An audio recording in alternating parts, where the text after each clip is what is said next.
na ginamitan nila ng iisang IP address 192.168.0.2. Kaya yan nanalo itong Marcos at Duterte na yan. Sila ang naluklok. At ang nagluklok sa kanila ay makina.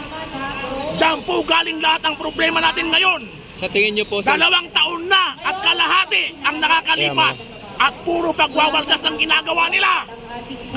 16 trilyon na ang utang ng bansa natin. Nakalubog tayong lahat sa utang. Hindi pa ba tayo nagigising sa ganyan?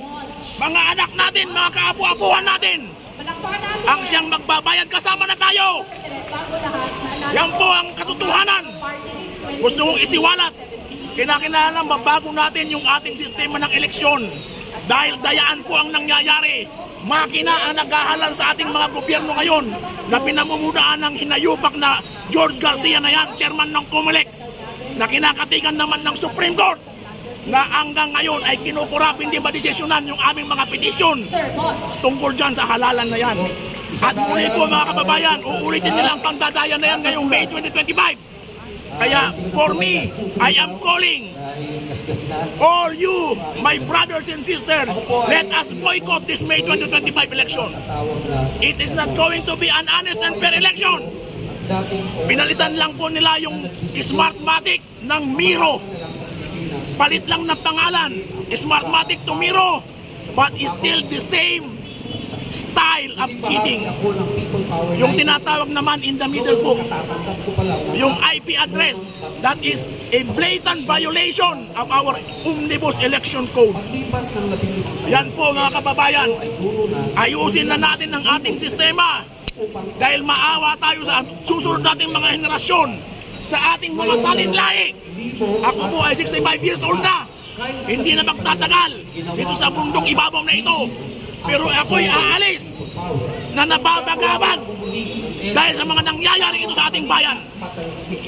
Ako'y namumroblema sa mga kabataan ngayon na walang pakialam. Corrupted na ang mga mindset nila. Ang akala nila ang paglustay sa kaban ng bayan ay okay lang sa kanila. Magising po tayo mga kabataan, please. The youth is the hope of the fatherland. I am calling on you, the youth.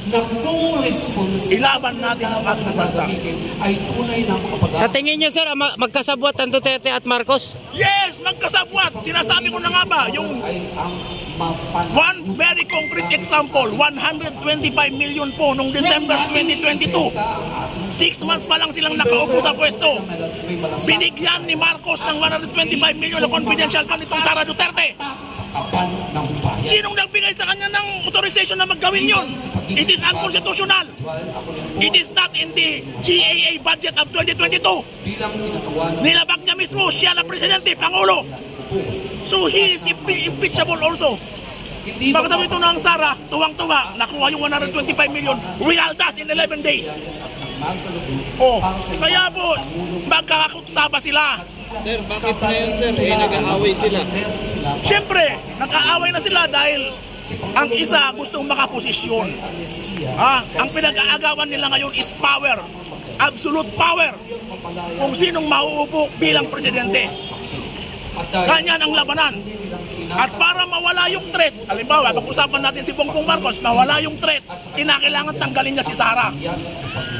At para naman mawala sa landas niya si BBM, patungo sa presidency, kinakailangan tanggalin ni Sara si BBM. Yan ang labanan ngayon. Sir, nabanggit nyo kanina nagkaroon ng dayaan sa tingin mo yung dating 2022 election. May 2022 election. So, sa tingin mo, sir, sino dapat ang panalo doon para sa'yo? Hindi ko po masasabi kung sino ang nanalo kasi danaya nga eh.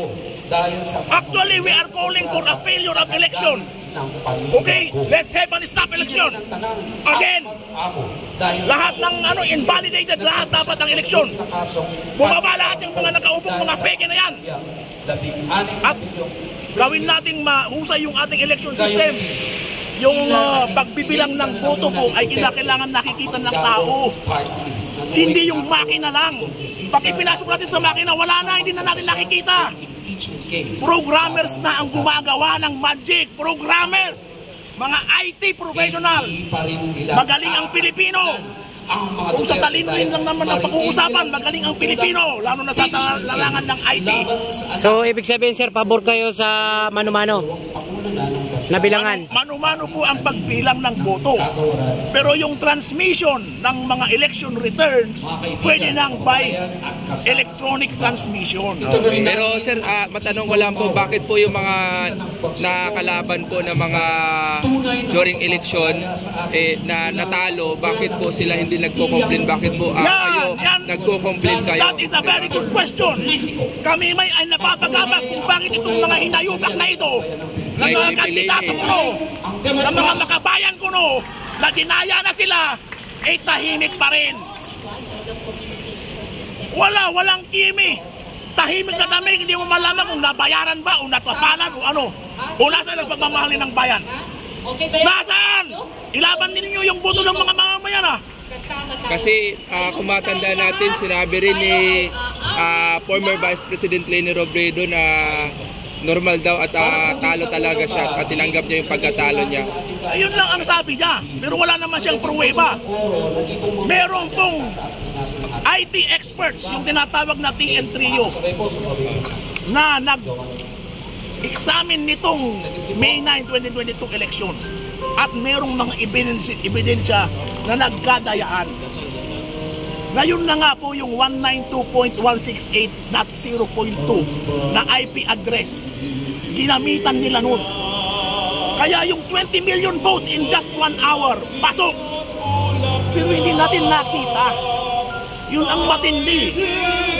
So, wala po, hindi ako makakapagsabi kung sino natalo o sino natalo. So, ibig sabihin, sir, si Vice Leni nabayaran kasi hindi na siya Hindi siya nag-complain, natalo Hindi po masasabi kung siya ay natapalan o nabayaran o ano sa pananahimik niya.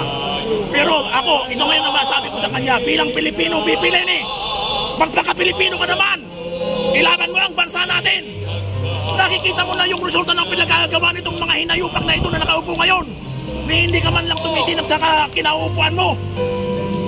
Di ba? Kay